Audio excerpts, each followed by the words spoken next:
On My Way atau Pesugihan Part 20-22. Saat itu gua telpon Mama Ajengan, susah sekali dihubungi. Apa Mama sedang syuting? Ataukah Mama Ajengan sedang mengajar ngaji santri-santrinya? Di saat gua mau tutup telpon, terdengar suara, "Assalamualaikum Raden Arya, punten. Nuju di jalan, damang Raden." Gua bilang, "Mama, tulungan Arya." Mama Ajengan tanya, "Naon ieu teh ah? Sok ngarerewas wae. Nuju di mana kasep?" Ning taraf ameung karo rompok Mama. Sambil nangis Fua bilang, "Mama, Arya nuju karerepet.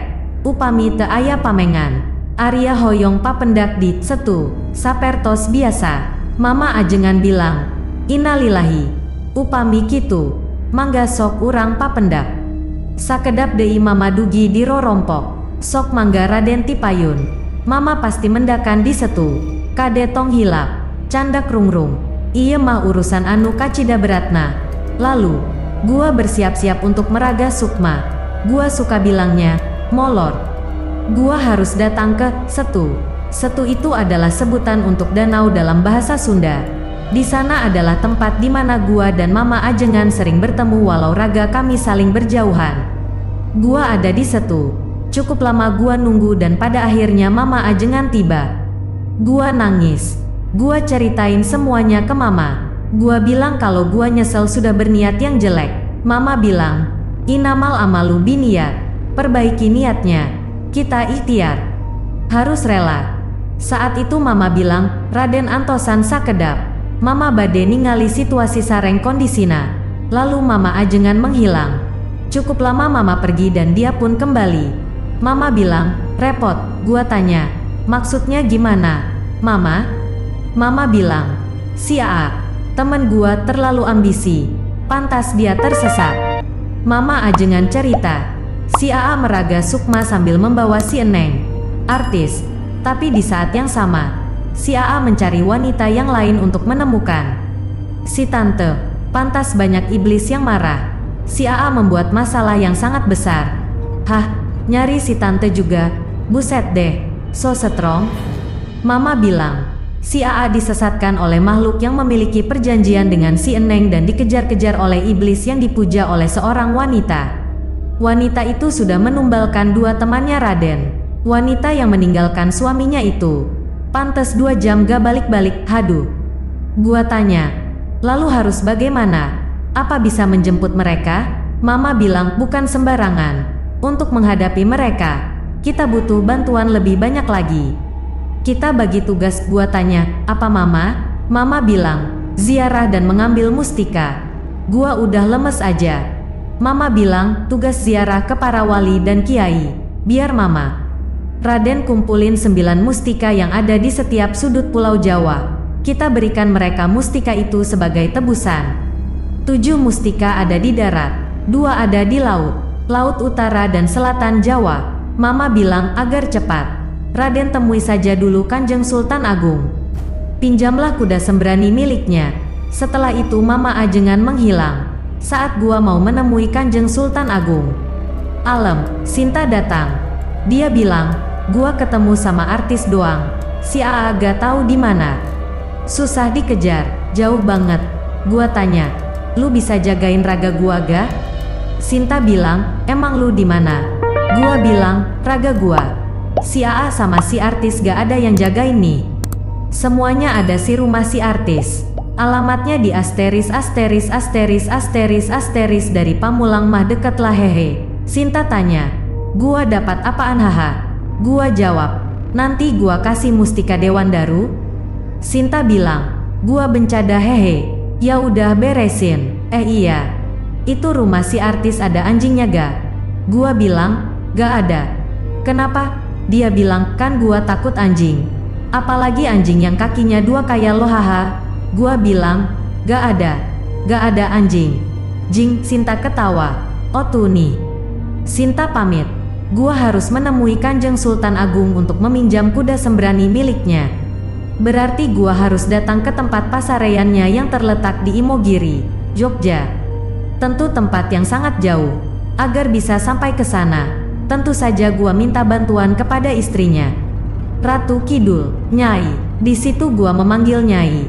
Gua meremin mata gua dan beberapa kali gua sebut namanya. Tak lama terdengar suara kuda. Pas gua buka mata, benar saja. Kereta kencana milik Nyai datang mendekati. Nyai tanya, "Hei, ada apa lagi ini?" Gua senyum. Nyai bilang, "Mencurigakan." Gua tanya, "Nyai, kenapa waktu itu Nyai mempertemukan saya dengan Nyi Blorong?" 3 hari saya gak bangun-bangun, Nyai bilang. "Tapi kan aku juga yang nolongin kamu." Gua bilang, "Saya belum maafin Nyai." Nyai tertawa lalu bilang, "Gak biasanya kamu perhitungan. Ada apa sebenarnya?" Gua jawab, "Ampun Nyai, ada masalah yang cukup rumit hehe. Saya mau minta tolong lagi sama Nyai." Nyai bilang, "Tuh kan, pasti ada maunya. Minta tolong apa?" Gua bilang, "Antarkan saya ke tempat Kanjeng Sultan Agung dong Nyai." Nyai tanya, "Ada urusan apa kamu ingin menemui suamiku?" Gua jawab, "Ada sesuatu." Nyai bilang, Sesuatu. Kamu itu Arya, bukan Syahrini." Gua bilang, deh Nyai. Bisa ya? Anterin saya ya? Boleh ya? Mau ya?" Nyai cantik deh kayak Jamal Mirdad waktu muda. Nyai bilang, "Jamal Mirdad? Jambal roti kali." Gua rayu lagi Nyai. Nyai bilang, "Ya sudah saya antarkan. Tapi satu syarat." Buset. Gua tanya, "Apa syaratnya?" Nyai bilang, "Jangan ambil mustika saya." Hah? Kok Nyai tahu? Gua bilang, "Mustika Nyai? Buat apa?" Nyai bilang, "Aku ingin muntah." "Kamu pikir aku tidak tahu apa rencanamu?" Wibisana, buset. Urusan sama makhluk gaib mah serba salah. Selalu tahu. Intelnya banyak kali ya. Gua jadi bingung. Nyai bilang, "Apapun rencanamu itu, aku akan tetap mengantarmu ke pasarean Kanjeng Sultan Agung. Jika akhirnya kamu mengambil mustikaku, berarti saat itu kita berperang." Gua bilang sama Nyai, "Ampun Nyai, mana mungkin saya berani melawan Nyai? Mana mungkin saya berani berperang melawan Nyai? Nyai baik sama saya." "Itu tidak mungkin." Nyai tanya, "Kau kira selama ini saya baik sama kamu itu untuk apa?" Gua diem. Nyai bilang, "Kuda milikku yang pernah kamu penggal kepalanya. Itu kesengajaanku. Aku membawamu ke istanaku hanya ingin tahu seberapa kemampuanmu.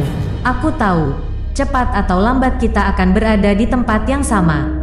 Kamu datang untuk merebut dan aku ada untuk mempertahankan." Gua bilang, "Saya tidak akan berani melawan Nyai."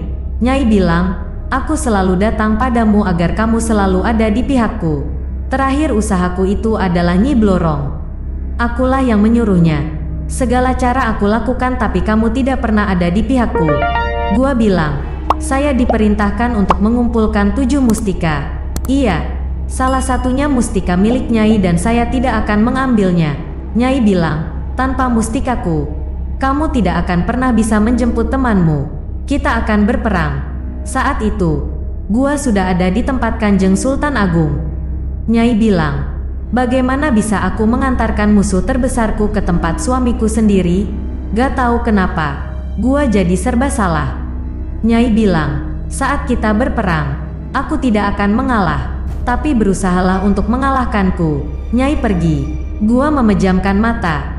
Gua duduk bersila dan mulai memanggil Kanjeng Sultan Agung. Sudah cukup lama tapi belum ada tanda-tanda kehadirannya. Gua terus berusaha untuk memanggilnya dan tak lama ada seseorang yang bertanya, "Berdirilah. Apa tujuanmu datang ke tempat ini?" Gua berdiri. Gua bilang, "Mohon maaf. Perkenalkan, nama saya Arangga Arya Wangsa Wiratanudatar alia Muta Wibisana Suryakanta Kencana. Saya datang ke sini untuk menemui Kanjeng Sultan Agung." Dia bilang, "Jadi Anda yang diizinkan Tuan untuk menggunakan kuda sembrani miliknya?" Gua jawab, "Betul. Itu hadiah berpuasa. Saya kesini dengan maksud ingin meminjam kembali kuda sembrani." Dia bilang, "Panggil saja aku Kibodo. Aku yang merawat kuda sembrani itu.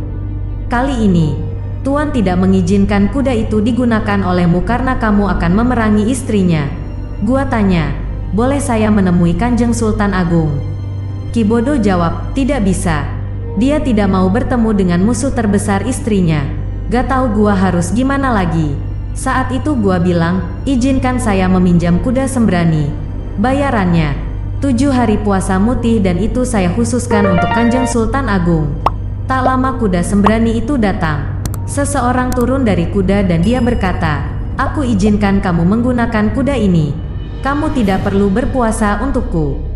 Jika ingin berpuasa, berniatlah untuknya, bukan karenaku. Aku tidak mau dimintai pertanggungjawaban di hari akhir nanti karenamu." Gua tanya, "Mohon ampun atas kebodohanku. Apakah Anda Kanjeng Sultan Agung?" Dia menjawab, "Betul. Gunakanlah kuda ini semaumu." Aku rela. Ki Bodo yang mengantarkan kuda sembrani itu ke hadapan gua. Gua bilang, "Terima kasih. Akan saya kembalikan secepatnya." Gua menaiki kuda sembrani. Saat gua akan pergi, Kanjeng Sultan Agung berkata, "Tunggu. Saat berperang dengan istriku, aku mohon, jangan terlalu bersungguh-sungguh. Dia hanya mempertahankan miliknya. Pergilah. Semoga ada kebaikan atasmu." Saat menaiki kuda sembrani, gua mencoba untuk berkomunikasi dengan Mama Ajengan. Gua bilang, "Mama, saya sudah bersama kuda sembrani. Tempat mana dulu yang harus saya ambil mustikanya?" Mama bilang, "Jadikan Ratu Kidul yang terakhir kamu ambil mustikanya." Gua jadi bingung. Gua jadi mikirin Nyai. Mama Ajengan bilang, "Raden, semua sudah ada tulisannya, sudah ditentukan. Harus yakin, yang seharusnya kamu tahu. Sejak dulu, dia, Nyai, berusaha membuatmu ada di pihaknya. Dia baik karena dia sudah tahu tentang hal ini. Sesuai petunjuk dari Ki Bodo, gua harus membawa dulu kuda sembrani ke suatu tempat untuk diberi makan. Tempatnya itu di sebuah tanah yang sangat hijau di antara lautan pasir. Untuk minumnya, kuda sembrani ini gua bawa ke tempat yang airnya tidak pernah kering yang ada di Banten. Setelah itu, gua naik ke kuda sembrani. Gua harus mendapatkan 9 mustika. Gak tahu apa yang akan terjadi. Gua hanya berikhtiar. Dengan rungrung serta doa dari Mama yang ziarah ke makam para wali, 7 mustika yang ada di darat bisa gua dapatkan walau terjadi sedikit kekacauan. Tinggal 2 mustika lagi, mustika yang ada di lautan. Saat itu gua pergi ke Istana Laut Utara. Dewi Lanjar sudah ada di gerbang istana. Gua menuruni kuda sembrani. Gua mengucapkan salam kepada Dewi Lanjar. Dia tersenyum dan bilang, "Aku tahu kedatanganmu untuk apa. Aku tidak akan melawanmu." Gua bilang, "Jika Dewi mau menyerahkan mustika milik Dewi kepada saya, tentu saya akan senang." Dewi bilang, "Iya, saya akan memberikan itu sebagai tanda balas budi." Gua tanya, "Balas budi apa?" Dewi bilang, 3 kepala buto ijo." Gua bilang, "Itu kan untuk menghapus perjanjian." Dewi Lanjar bilang, "Bukan. Temanmu itu menyerahkan kedua anak itu untukku padahal aku tidak bersungguh-sungguh. Aku tidak menerima tumbal seperti itu. Soal buto ijo, aku marah kepada mereka karena telah membuat wanita itu meninggal bersama anak dalam kandungannya." Dewi bilang, "Sebetulnya, kamu tidak hanya menyelamatkan kedua anak itu. Kamu membalaskan rasa kesalku kepada bangsa buto ijo dari Gunung Gede itu. Saat ini, aku berada di pihakmu. Jika butuh pertolongan, panggil aku. Aku pasti datang, apalagi untuk berperang melawan Ratu Kidul. Tujuan terakhir, kerajaan di Laut Selatan. Kekuasaannya Nyai, Ratu Kidul." Kuda sembrani terbang dengan sangat cepat. Saat itu gua udah ada di gerbang kerajaan Laut Selatan. Di sana ada ribuan pasukan. Nyai benar-benar ingin berperang. Gua harus gimana? Pasukan dari kerajaan Laut Selatan milik Nyai datang dengan wajah yang sangat menyeramkan. Beberapa dari mereka membawa bendera kebesaran Nyai Ratu Kidul. Berbagai senjata mereka lemparkan ke arah gua, tapi tidak ada satupun yang mengenai tubuh gua. Semua senjata pengawal Nyai hancur oleh kedua sayap kuda sembrani. Kuda sembrani berubah menjadi sangat besar. Nyai berteriak, "Jangan bersembunyi di balik kuda milik suamiku. Datanglah wahai putra Arya, mustika ini tak akan kuberikan dengan mudah." Kuda sembrani lari ke arah pasukan Nyai. Kuda itu menghancurkan ribuan pasukan dengan kedua sayapnya yang sangat besar. Ada juga yang ditendang oleh kaki-kakinya sehingga pasukan Nyai hancur dan menjadi pasir. Beberapa dari pasukan lari melarikan diri. Tiba-tiba kuda sembrani ini itu terjatuh. Dia tidak bisa bergerak. Entah kenapa, saat itu Nyai berkata, Kalian tidak akan bisa melewatinya. Dia yang terkuat setelahku. Perlahan kuda sembrani terlihat lemah. Dia tidak bisa apa-apa lagi. Ular yang sangat besar melilit tubuh kuda sembrani.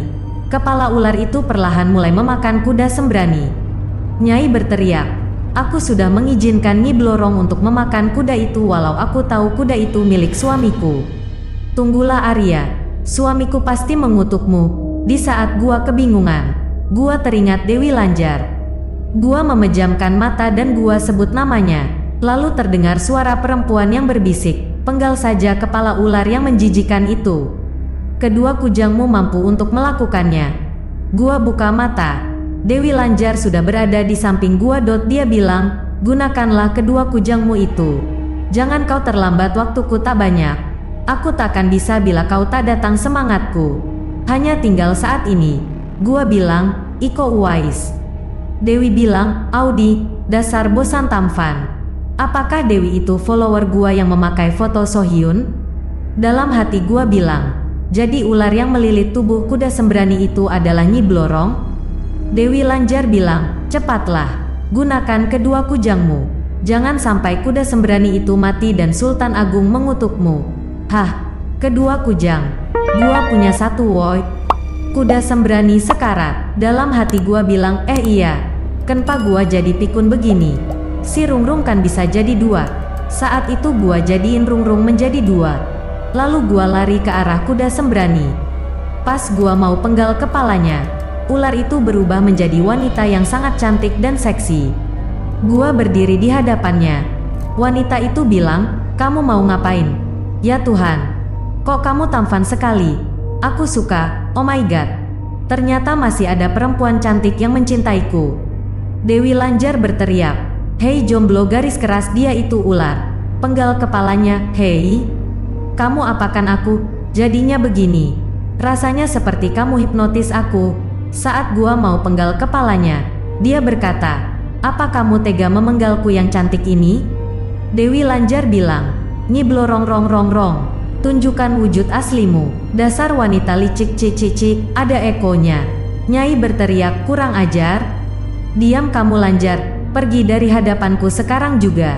Ini bukan urusanmu." Saat itu gua jadi ngelihatin duo ratu debat.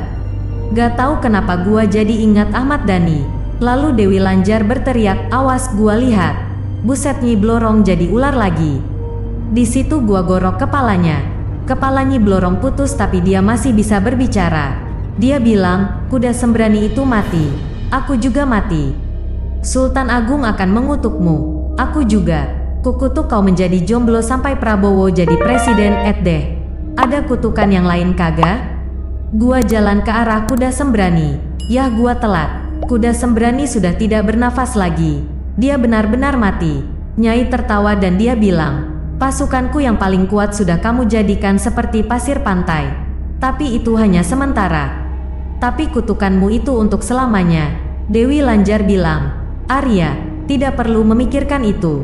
Ambil mustikanya." Gua lari ke arah Nyai. Mustikanya itu terletak di mahkota yang Nyai kenakan. Sangat sulit berhadap-hadapan langsung dengan Nyai. Tapi gua terus berlari ke arah Nyai. Hanya beberapa langkah lagi tapi, hanya dengan mementikan jarinya, Nyai membuat gua terpental jauh. Gua lari lagi ke arah Nyai dan lagi-lagi jarinya membuatku terjatuh dan terjatuh lagi.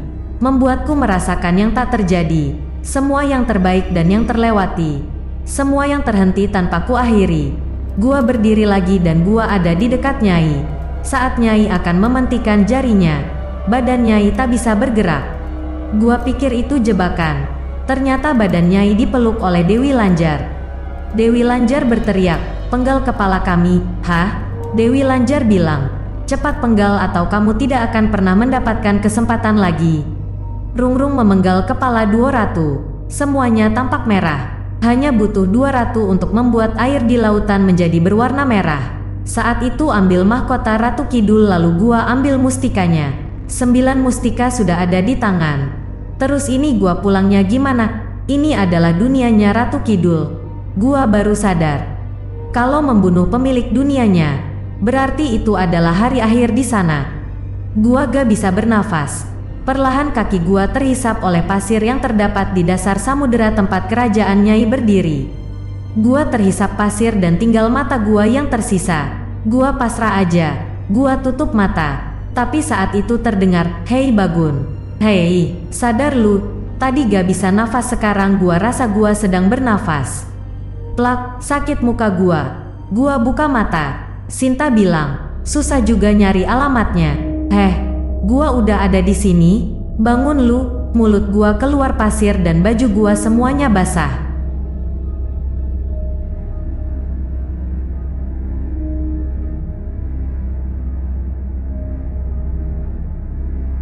Makin menarik dan penasaran dengan cerita selanjutnya kan? Terus pantengin channel Asal Gawe. Jangan lupa like, komen, subscribe, dan bagikan, serta tonton video lainnya. Salam sehat dan sukses untuk semua.